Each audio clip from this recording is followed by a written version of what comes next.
Shalom Boulacha, voici nos commentaires sur les deux parachutes qu'on va lire ensemble ce Shabbat, Matot Masaé, qui termine le 4e livre de la Torah. Et les Matot, c'est 42e parachat de la Torah. On vient de quitter la parachat de Pinchas. Ici, on rentre tout de suite dans quoi? Dans la première mitzvah qu'on trouve, c'est quoi? Qu'une personne ne doit pas profaner sa parole. Alors, on va faire un parallèle. Qu'est-ce qui s'est passé dans la 41e paracha et qu'est-ce qu'on va lire ce Shabbat? C'est un parallélisme et un complément total. Parachat Pinchas. On vient de voir comment il a sanctifié publiquement la Kedusha du Brit. Maintenant, on nous demande dans cette paracha, dès le départ, de sanctifier la parole. Lo yahel devaro. Tout ce qui sort de ta bouche, tu dois le maintenir et l'exécuter. Donc ici, la Kedusha chez la Pinchas, Kedusha de Brit Mila. Ici, la Kedusha de la Mila. Ça c'est Brit Mila, ça c'est Mila. La Mila, c'est la parole donnée. Yesod, ici, c'est le Yesod Tarton. Le Yesod, le fondement inférieur. Et ça, la bouche, ça s'appelle le Yesod Ailion, supérieur. Ici, l'orifice inférieur, ici, l'orifice supérieur. Ils sont sur un même axe central. Pourquoi il est central? Parce que c'est le fondement de la parole, comme du comportement, n'est-ce pas, au niveau sociologique, avec sa femme, et avoir elle ne l'a pas profané la sainteté du Brit Kodesh. Ici, à la parole, il va utiliser cet orifice de la parole pour proférer les 22 lettres de l'alphabet hébraïque, plus une autre catégorie de lettres, lettres finales. Les 5 lettres finales, c'est une 23e catégorie de lettres finales qui représente la rigueur. Donc 22 plus 1, 23.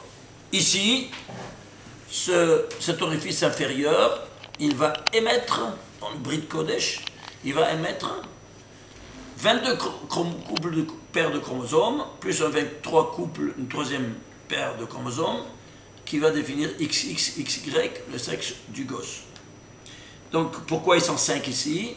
Parce que ces 5 font, les 5 mansafar, les lettres finales, font allusion aux 5 degrés de Neshama que ce 23e couple de chromosomes va donner Nefeshur, Neshama, Haya, Yahida, dont est doté l'enfant. Donc, vous voyez ce parallélisme total. Alors, ici, qu'est-ce qu'on a? Ici, la sanctification de la parole. Ici, sanctification de la pensée et de l'action. On agit dans 3 niveaux. Pensée, parole, action. Dans la 41e paracha de Pinchas, on sanctifie la pensée et l'action. La pensée, on doit avoir des pensées extrêmement pures. Si on veut avoir une neshama tehora qui rentre dans la conception de ce moment-là. Eh bien, ici, c'est la sanctification de la parole. Évidemment, la pensée également, mais c'est la parole qui va être maintenue. Ceci étant dit, alors qu'est-ce qu'on a? On a ici donc le dibour, et ici Marshava et Maas. Alors, on voit ce parallélisme total? Oui. Alors, on va prendre quoi? On va prendre ici la 42e paracha. C'est la 42e paracha de Matot. Et on va voir ça donc. Qu'est-ce qu'on voit? On voit que si on cherche combien des lettres, parce que 42, la traduction c'est bête, même. Bête c'est 2, même c'est 40. Alors, voyons combien des fois se trouve la lettre bête dans toute la paracha. Elle se trouve 291 fois. Et même 293 fois. Incroyable. Pourquoi? Il y a des raisons. L'ensemble des deux, 291 plus 291, ça te fait combien? Ça te fait 584. Bête même se trouve 584 fois ensemble. Pourquoi? C'est quoi 584? C'est 8 fois 73. C'est quoi 8 fois? Eh bien, c'est au 8e jour que 73, c'est la gématria de Chochma, c'est le papa. La Bina, c'est la maman. Au 8e jour de sa vie, le papa, c'est-à-dire le futur papa, il doit faire un pacte avec son créateur au 8e jour. Et c'est le contrepoids de tous les 113 mitzvot. En effet, Chochma écrit en entier, Het, Chaf, Mem, Hei, en entier, ça vaut 613. C'est le contrepoids de ce Brit Mila. Tellement c'est important. On est à la base, le fondement de toute la vie et de toute la création universelle. Alors, ceci étant dit, on va maintenant décomposer ce 293. Et puis, 291, 91, 93. 291, c'est quoi? Ce n'est autre que 3 fois 97. 3, c'est un nombre premier, 97, c'est un nombre premier. 3, c'est le 3. Et le 97, c'est le 26e nombre premier. 3 fois 26. Alors que le même, il se trouve 293, c'est quoi? Eh bien, 293 n'est autre qu'un nombre premier. Lequel? 63e nombre premier. C'est quoi 63? C'est 3 fois 21. Alors, ici, toi, tu as le bête et le même, 3 fois 26, et l'autre le même, 3 fois 21. Vous voyez ça? On va le trouver. Tout comme dans les tefillin, c'est le couronnement de la personne, ici c'est le couronnement dans la kedusha du Brit Kodesh. Rappelez ce que c'est le 21. Le 21, je rappelle, c'est quoi? Si on ouvre le boîtier des tefillin, il y a 21 fois le nom 26. Et pourquoi 3 reprises? Pour l'action, la kedusha du Brit, on doit passer 3 opérations. La Orla, la Peria et la Metzitza. Et donc, ici, on met en action, quoi donc? Ces deux noms divins. Ça, c'est le Or Makif, la lumière environnante, et ça, c'est le Or Pénimi. On avait déjà dit plusieurs fois comment le Moël doit faire le Brit avec dans la bouche le vin. Pourquoi? Pour associer le Yesod Elion avec le Yesod Tarton. Et pourquoi avec le vin? Parce que dans le vin, on a vu qu'il y a la formule chimique du vin, il a l'alcool éthylique, et la formule de l'alcool éthylique, c'est quoi? C'est 2H5OH, le poids atomique, c'est 26 électrons. Voilà donc 26 électrons que toi tu introduis dans la sève, dans la lymphe sanguine du gosse, c'est la plaie ouverte. Quoi donc? Le nom divin. Et c'est la 3e clipa, le rocher, qui quittera le gosse, définitivement. Et ce n'est que comme ça qu'on peut le libérer. Seulement à travers la metzitza, à travers la bouche remplie de vin. L'unique modalité. Attention à ceux qui font avec les pipettes, il faut les balancer avec de toutes les madrigotes. Tellement c'est super dangereux d'accepter une opération pareille avec la pipette. Ça détracte tout le futur du gosse. On l'a déjà dit. En avance. Donc on voit ici cette dimension-là que c'est la couronne de l'homme, le Brit Kodesh. Et la couronne aussi sur la tête de l'homme, ce sera les téphilines, où il y aura 21 fois le nom 26. Pourquoi 3? Parce qu'on a 3 paires de téphilines, comme vous savez. Rashi Rabbenuta Meshimusha Rabba. Ceci étant dit, alors on va maintenant voir. Regardez ici. On a dit que l'homme, il était de 119. Vous vous souvenez, on avait parlé, où il y a dans toute la... Je vais le rappeler, peut-être il y a certains auditeurs qui n'ont pas vu le passé. Ça, c'est le récit de la création universelle, les 7 jours, de Bereshit jusqu'à la Asot. Il y a 1815 lettres. Dans ces 1815 lettres, il y a le nom de Adam codé 118 fois. Et une fois est écrite en toutes lettres. Donc ça te fait la présence de 119 fois la présence de Adam. Non seulement ici, codé dans les différents codes 119 fois, même le poids des lettres, des 1262 lettres qui vont de Beth, de Bereshit, jusqu'à Aleph de Adam, il se trouve au 26e verset, il y a 1262 lettres, eh bien, vous faites le poids numérique de tous ces 1262 lettres, c'est 73 861. On fait le quoi? Le numéro, la valeur gematria. La gematria des 1262 lettres. Ça te fait 73 861. Tu le décomposes, il est formé par deux nombres premiers. 317 par 233. 233 c'est le 52e nombre premier, 317, 67e nombre premier. Combien de nombres premiers tu dois avoir pour réaliser l'homme? 52 plus 67, ça te fait 119. Ici, en nombre premier, par le gematria des 1262 lettres. Et ici, en code, par la présence de Adam. Donc, vous voyez que 119, c'est la dimension la plus élevée, n'est-ce pas? Et c'est pour cela que Adam Marichon, on avait dit, qu'il va donner 70 ans de sa vie à celui qui va louer le Créateur, qui sera David Ameler. Il va écrire un Sefer 150 Pirkei Teilim. Le plus grand, puisque c'est la plus grande créature, c'est l'homme. Le plus grand Teilim, c'est le 119e Teilim. Et combien il y a des versets? 176 versets. En vertu de quoi? En vertu de qu'il a voulu faire un concert à l'unisson de toutes les 22 lettres de l'alphabet hébraïque qui seront citées en tête de verset 8 fois. C'est-à-dire 8 fois 22, ça fait 176 versets. Donc les 8 premiers versets, ils commencent par Aleph. Les de 9 à 16 par Bet et ainsi de suite. Pourquoi 8? Parce que c'est un concert à l'unisson que ce psaume il fait envers le Créateur, qu'il a fait un pacte avec nous au 8e jour de notre existence sur Terre.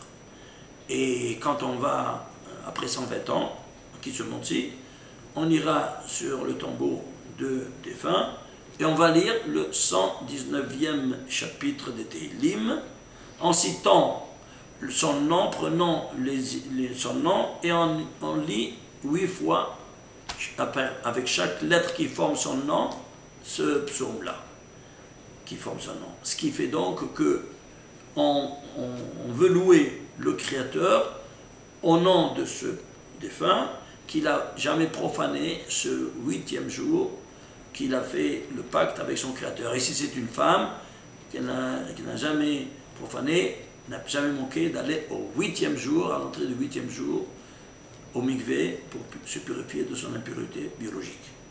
Alors ceci étant dit, qu'est-ce qu'on a? Alors on va voir ceci.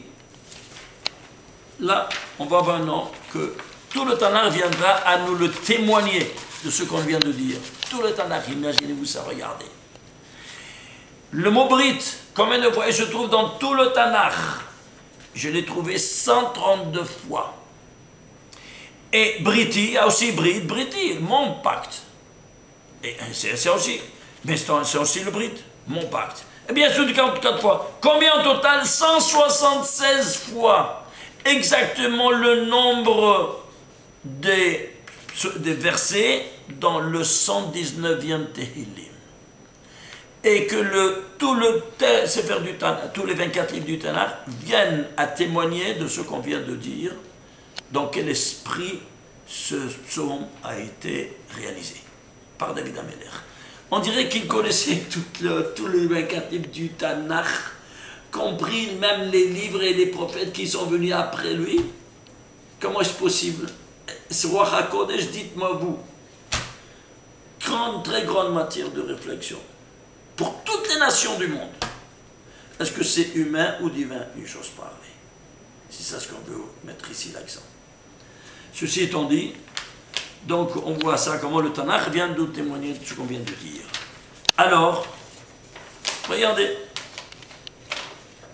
ici, dans toute la Torah maintenant, voyons un peu combien de fois se trouvent les lettres Bam ensemble. Bet même, elles se trouvent dans 35 psukim, c'est-à-dire en un mot, dans 35 versets. Pourquoi 35 versets? Parce que vous vous souvenez, qu'est-ce que c'est 35? C'est la distance qui nous sépare du tronc céleste au centre atomique de la matière. Le centre de la matière est entouré par 18 couloirs où pirouette tourne tous les 92 électrons.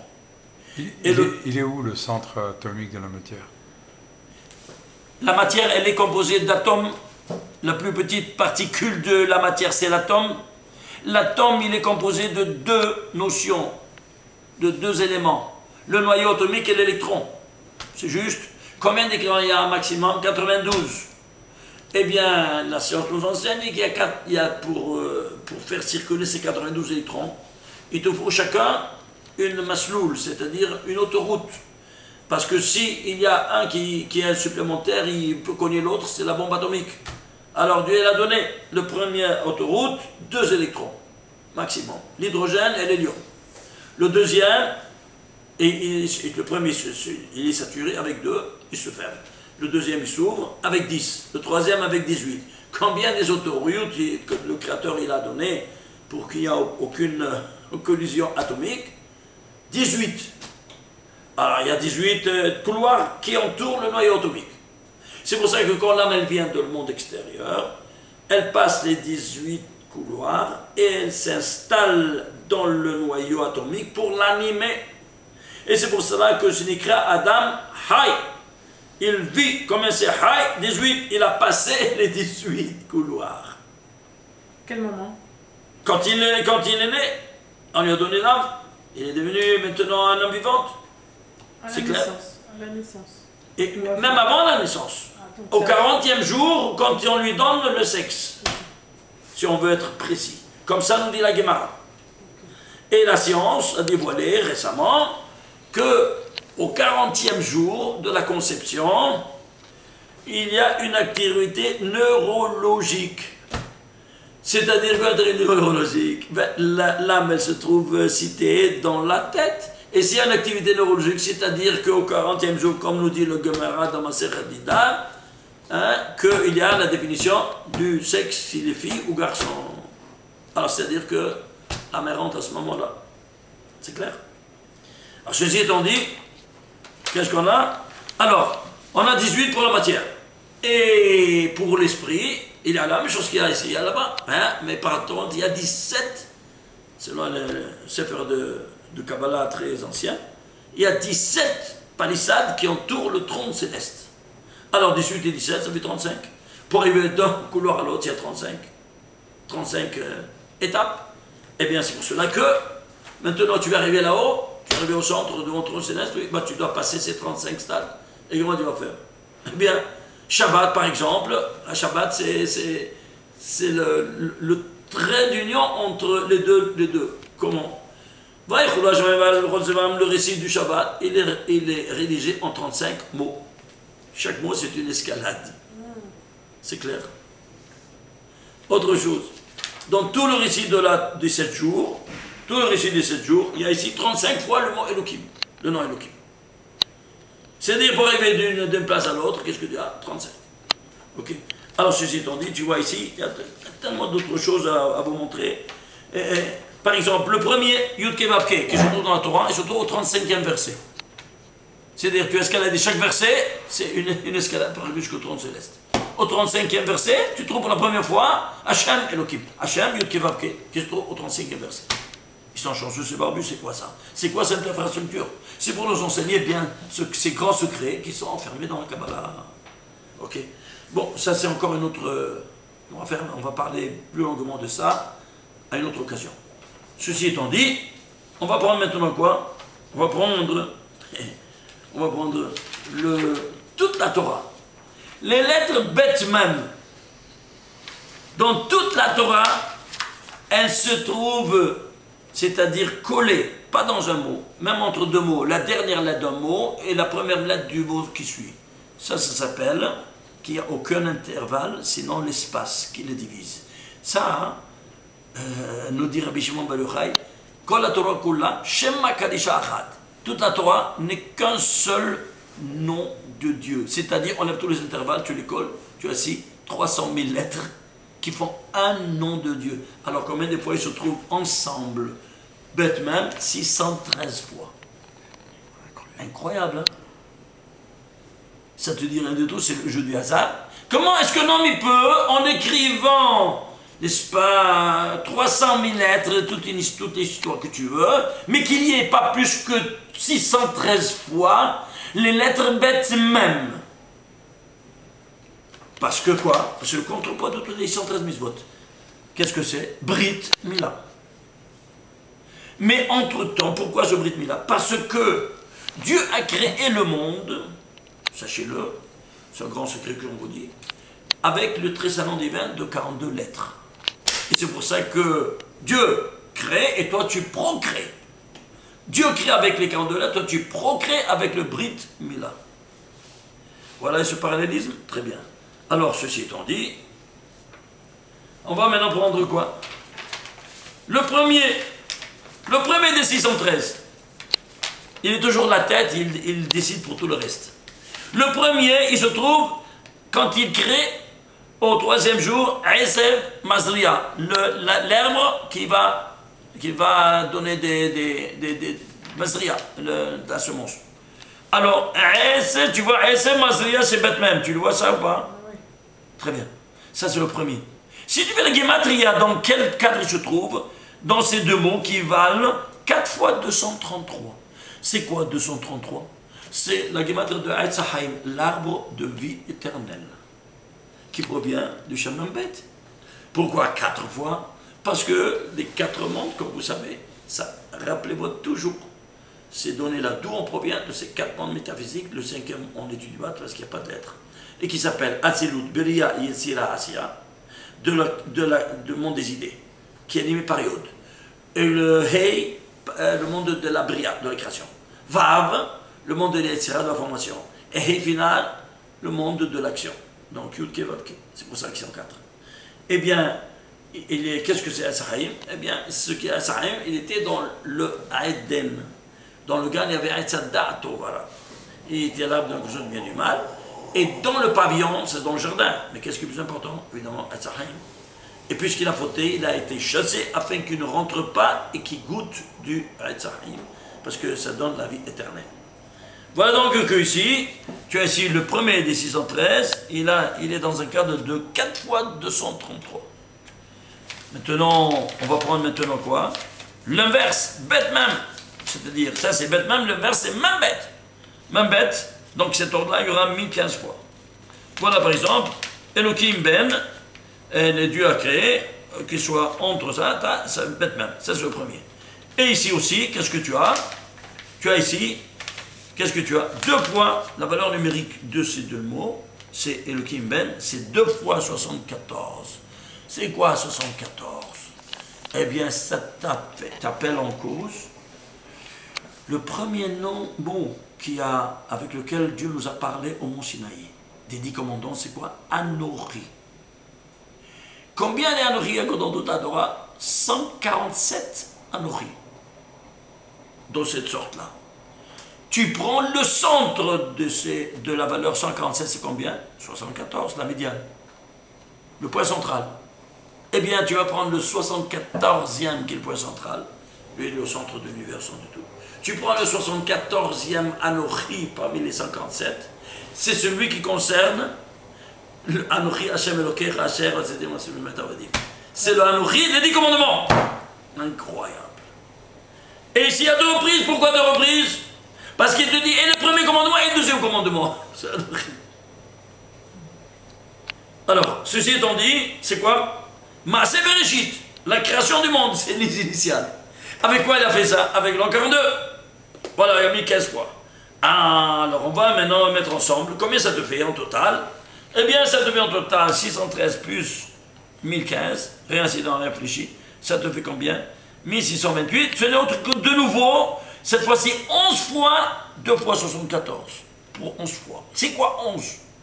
Eh bien, rappelez-vous que dans le Keter des 10 séphirotes, c'est le nom Yud Kevav Ke, n'est-ce pas, qui règne.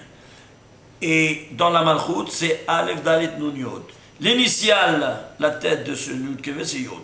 Et l'initiale de celui-là, c'est Aleph, Yod, Aleph, 11. Le voilà, ça c'est 11 fois, 2 fois 74.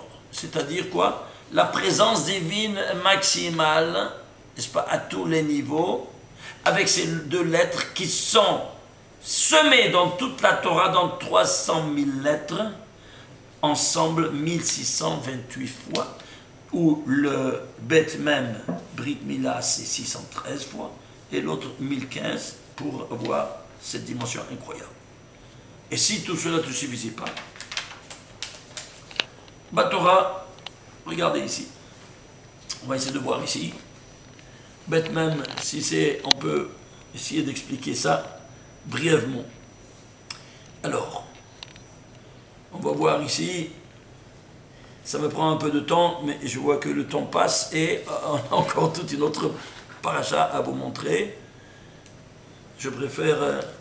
on va faire ça dans une conférence plus étendue parce que sinon on ne pourra pas faire la deuxième paracha. Alors, excusez-moi, je passe outre et on voit immédiatement ce nom de 42, la 42 d'un paracha. Nous le verrons maintenant en action ou tout de suite après, à la paracha qui suit, on va lire les 42 étapes. Il y a eu de la sortie d'Égypte, on a passé 42 étapes. Ces 42 étapes, les voilà. Si vous prenez la valeur numérique de toutes les le nom des 42 étapes, ça te fait un total de 18 585. C'est quoi 18 585? Ce n'est autre que 21 plus 21 plus 21, plus 42 fois 441. On va tout de suite exprimer de quoi il s'agit. 42, évidemment, parce qu'il y a les 42 étapes. Par 441. 441, c'est quoi? C'est le carré de 21 par 21. Alors, c'est de nouveau qui se retrouve ici, comme là. Et c'est quoi 21 par 21? Alors, pour le comprendre, Dieu s'est dévoilé à Moshe Rabbeinu au buisson ardent, comme vous savez. Et quand il a demandé, et s'il me demande son nom, que dirais-je? Il lui dit, quand on m'a les Israël, va dire aux enfants d'Israël, Eke Asher Eke, je serai ce que je serai. Quand on m'a les Israël, Eke Shelchani Lachem, 3 fois ce Eke. 2 fois, un face à l'autre, et le troisième. Et pourquoi? Combien ça vaut? Eke, je serai 21. Alors voilà donc que 21 face à 21. Alors tu vas prendre les deux paires de téphilines, Rashi et Rabbeinu Tam, et tu vas mettre ici un face à l'autre, 21 plus 21, ça tu as fait 42 fois le nom de Dieu. Un face à l'autre. Soit sur la tête, soit sur la main. Vous comprenez? Et c'est pour cela qu'il faut les mettre ensemble. Ça c'est le Shem Mashalim, le nom en entier. Et 21, c'est quoi? Je serai. Il a dit je serai, il n'est pas, je serai ce que je serai. Et qui a un face à l'autre. C'est pour cela que maintenant, 21 face à 21. Il y a en d'autres termes un 21 de Rashi, un Rabbeinu Tam qui c'est Rashi, c'est la maman, qui c'est Rabbeinu Tam, c'est le papa. Alors c'est multiplication. Ils sont ensemble, un face à l'autre. 21 par 21, ça te fait 451, c'est le mot Emet. La Gematria Emet, la vérité suprême qui sort de cette union parfaite entre l'homme et la femme. Et qui se conjugue avec ce 42. Le très saint nom divin de 42. Et c'est quoi 21, 21, 21? Eh bien, c'est 3 fois 21 que toi tu vas apporter maintenant des 3 paires de téphilines. Soit pour l'homme, soit pour l'homme. Ça, c'est la constante. Il y a 63, comme vous l'avez déjà vu plusieurs fois, le Shem Sag, qui anime 63, qui anime la création, et qui est composé de 3 fois 21, qui sont le matin, on met Rashi Rabbeinu Tam, et l'après-midi, un seul 21, puisque Shimusha Rabba, c'est 4 par 4, où il y a simplement la présence de Rashi, et la place de Rabbeinu Tam, elle est vide, parce qu'il est sorti du boîtier, c'est-à-dire du bait, de la maison, pour aller faire la guerre au Klipot, au Koro de Touma, qui s'annonce dès qu'il a le coucher du soleil, ça c'est l'horizon, dès qu'il a le coucher du soleil, il lève la tête, et alors, afin que toi tu puisses passer tranquillement la nuit, toi et ta femme et tes enfants, alors c'est pour ça que lui sort pour les mater. Et si tu mets les téphilines de Shimusha Rabba, alors tu l'appelles en cause, qui rentre en action. Et si on ne les met pas, on a un problème. À bon entendeur, salut. Ceci étant dit, alors maintenant, on avance. On va voir maintenant une autre petite chose sur la paracha de des 42 étapes. Regardez quelque chose de spectaculaire. Je ne peux pas rentrer dans les détails parce que malheureusement, c'est un matériel de folie. Par exemple, le 42, j'écris la première partie du livre, il y a 850 pages, sur le nom de 42. Shema Meforash, Anna Bekorach, que Rabbi Hanan a écrit en prière, afin qu'on puisse évoquer ce nom divin sans pouvoir le prononcer parce qu'il est imprononçable. Il les a mis en initiale de cette prière de Anna Bekorach, comme vous connaissez tous, chaque matin on le dit. Et nous, quand on extrapole ces 42 lettres, on l'évoque. Et tout le Sidour, comme on le verra une prochaine fois, il est inscrit en clé de 42. Toutes les prières, que ce soit le Shema, l'Amida, le Kaddish, le Anu Shabbeach, le Barechou, n'importe quelle prière. Et tout est écrit en 42. C'est quelque chose de spectaculaire qu'il nous faudra 2 ou 3 conférences au moins pour donner un peu un avant-propos. Donc on va se centraliser maintenant sur le début de la 43e paracha. Elle commence ainsi. Elle est Masaé ben Israël. Voilà l'itinéraire des enfants d'Israël. Et les enfants, les itinéraires étaient en 42 étapes. Regardez, nous dit le Baal Megaleh Mukot, un grand kabbaliste, ces initiales de Elle Masaé ben Israël nous évoquent, quoi donc, le futur 4 exils de l'itinéraire qu'ils auront malheureusement à cause de nos innombrables péchés. Aleph c'est Edom, même c'est Madaï, Bet c'est Babel et Yod c'est Yavan. Incroyable. Comme ça il nous dit, le reste casse-toi la tête. Il nous a mis sur le chemin, ce tzaddik. Alors maintenant, qu'est-ce qu'on va faire? Eh bien, on va maintenant voir un peu chacun. Regardez. Si on prend par exemple les initiales de Elle Masaé ben Israël, 1, 40, 41, 42, 43 et 10, 53. Tu traduis 53, c'est Gan. C'est quoi Gan? Le jardin de l'Éden. Eh bien, avec le nom de Dieu de 42 des 42 itinéraires, tu te retrouves où ça? Au Gan à Éden, au Gan du Éden. Attention, voyons un peu. Il y a ici attention, il y a une double dialectique. Alors regarde maintenant comment elle sort, ces doubles dialectiques. Tu vas prendre les lettres. Tu as les lettres, c'est 53. Les tagim, c'est 14. Et les voyelles de ces lettres, de ces 4 lettres, c'est combien? 56. Total, 123. Gematria de Oneg. Qu'est-ce que c'est Oneg? Comment on dit? Délice, comment on dit? Plaisir. Plaisir. Oneg Shabbat, le plaisir du Shabbat. Alors, tu fais la volonté divine, tu es dans Oneg. Et si tu ne fais pas, tu prends Tovara avant, c'est le Ra qui domine, alors ce serait une inversion des lettres, et tu lis Nega. Ouah, c'est quoi Nega? Les mêmes lettres, dans un autre ordre. Nega, c'est la plaie. Les plaies d'Égypte, ce qui s'est passé, la mort, en d'autres termes. Alors tu vois, la même dimension qu'elle a une double dialectique. Alors, voilà pourquoi ces 42 étapes, tu fais la gématrie seulement de ces lettres, Elle, Masaé, Ben Israël, c'est 9 fois, c'est-à-dire 819, c'est 9 fois 91. C'est-à-dire, dans toutes les 9 séphirotes qui donnent de la lumière, elles seront éclairées par le nom de Dieu, qu'on a vu, Yud Kevavke, qui s'écrit, n'est-ce pas, et Aleph Dod Nun Yud, qui se lit. 26 plus 65, ça fait 91. Dans tous les 4. Dans tous les 9, pardon, les 9 mondes. Les 9 séphirotes. Ok? Parce qu'eux, ils donnent la lumière. Ceci étant dit, alors tu vois ici, premier volet. Deuxième volet. On va prendre maintenant quoi? On va prendre maintenant ici les lettres de ces 4 exils. Les lettres, les tagim et les voyelles. Total, ça te donne 432. C'est quoi 432? C'est 2 fois 216. Vous vous souvenez, c'est quoi 216? Le sort du rayo, le sort de 216, c'est-à-dire quoi? Les rigueurs. Gevura, c'est rigueur. Gevura, c'est gematria 216. Oy va, voy. Alors on va demander, tu vois, tous ces rigueurs, ces 4 choses, des rigueurs. Alors, on va demander à Dieu qu'il nous sauve de toutes ces rigueurs. Alors qu'est-ce que dit SOS? SOS, oui, SOS, c'est le cri aujourd'hui. Eh bien, en hébreu, comment on dit SOS? C'est comment on dit? SOS, on dit à Sukkot. Hoshana. Hoshana, Hoshana. Combien c'est Hoshana?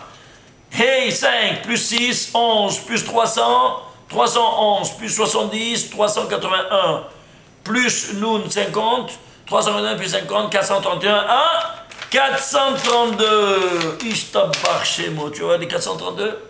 SOS, Hoshana.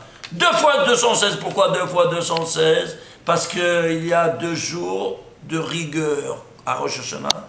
Le premier jour c'est Din Akashia, et le deuxième Din Arafia, un din très dur, et le deuxième 2 jours de coulant, de din coulant. Et ça c'est le 432, c'est ça ce qu'on demande à Sukkot, de nous sauver de ces 432 rigueurs. Et où est-ce que se trouve? Dans les 4 exils. Incroyable. Regardez maintenant. On va faire un zoom un peu plus à l'intérieur. On va voir ici, par exemple, ça c'est, le plus long de tous, c'est quoi? Edom, c'est pour ça qu'il a la tête. Celui qui dure 2000 ans. Les autres, ils ont duré 70 ans, hein, des centaines d'années, mais celui-là, c'est 2 millénaires. Alors, c'est le plus gros. Alors, on voit, c'est le plus gros. Combien il vaut celui-là? La lettre, elle vaut ici 103. Avec les voyelles et les... Alors, qu'est-ce que tu as? Elle est dans... C'est quoi 103? C'est-à-dire, elle est dans un cadre de 36, plus les tagim, plus les voyelles, ça devait 103. 103, c'est quoi? C'est Yod Gimel en entier. C'est quoi Yod en entier? Gimel en entier? C'est... c'est quoi? 13. 13. Et c'est quoi 13? Eh bien, Edom, il va s'attaquer au nombre 13. Vous savez que le monde chrétien, ils ne peuvent pas supporter le 13. Ils ont, dans certains pays, ils ont même annulé l'ascenseur au 13e étage. Vous savez, s'ils sont 13 à table, allez, quitte la table parce que ça porte malchance. Pourquoi? Parce que justement, ça c'est Edom, il est contre le Ehad. Ehad c'est 13, Aleph, Het, Dalet c'est 13. Et c'est qui met Ehad, qui c'est Ehad, tu dis à Pessah,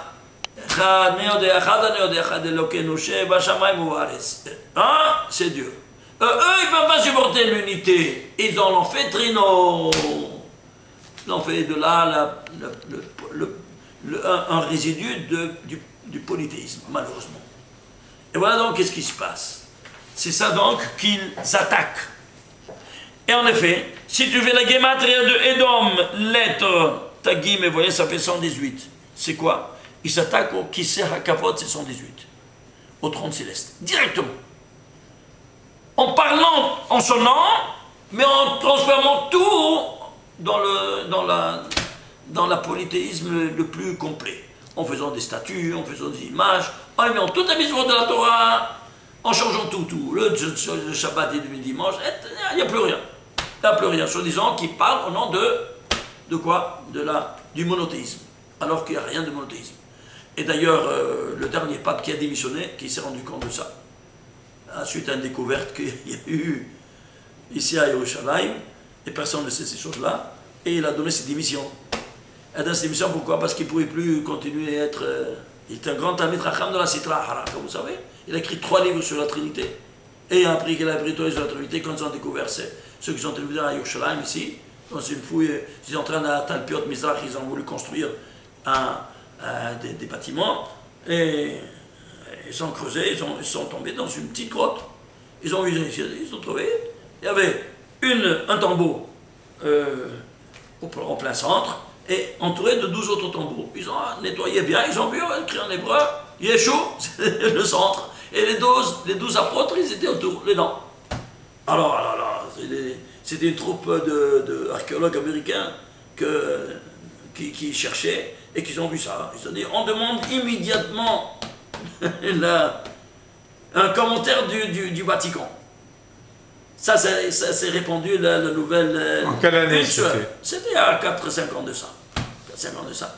Et ça s'est répandu une soirée, je l'ai entendu à la radio, il m'a dit maintenant c'est un tremblement de terre mondial.